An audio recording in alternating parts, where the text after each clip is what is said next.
நம்ம இப்போ சௌச்சௌ வச்சு ஒரு ரெசிபி பண்ண போகிறோம். எப்படின்னா அது கருவாடு சௌச்சௌ வச்சு பண்ண போகிறோம். எல்லோரும் உருளைக்கிழங்கு கத்திரிக்காய் தான் பண்ணுவாங்க. நீங்கள் கொஞ்சம் டிஃப்ரெண்ட்டாக சௌச்சௌ வச்சு பண்ணி பாருங்கள், சூப்பராக இருக்கும். வெங்காயம் தக்காளி அரிஞ்சு வச்சுக்கோங்க. நெத்திலி கருவாடில் செய்ய போகிறேன்.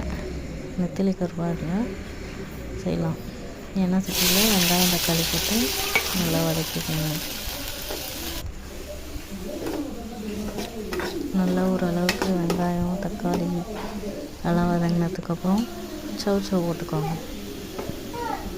சௌச்சௌ போட்டுட்டு அப்படியே அதோட கருவாடும் போட்டுக்கோங்க. நல்லா கிண்டி விட்டுட்டு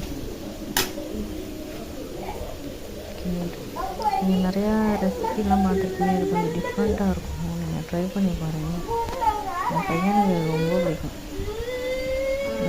அடிக்கடி செஞ்சுட்டு இருப்பாங்க. சௌச்சௌ கருவாடு கூட எந்த காய்கறி போட்டு செஞ்சாலும் நல்லாயிருக்கும். ஆனால் இந்த மாதிரி ட்ரை பண்ணி பாருங்கள், நல்லா சூப்பராக இருக்கும்.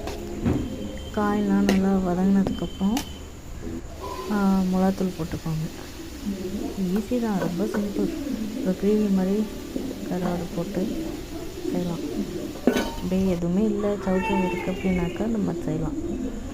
நல்லா வதக்கிட்டு தண்ணி ஊற்றிக்கோங்க. தண்ணி ஊற்றிட்டு பூண்டு ஒரு 4-5 பூண்டு பல் நசுக்கி அதில் போட்டு நல்லா கொதிக்க விடுங்க.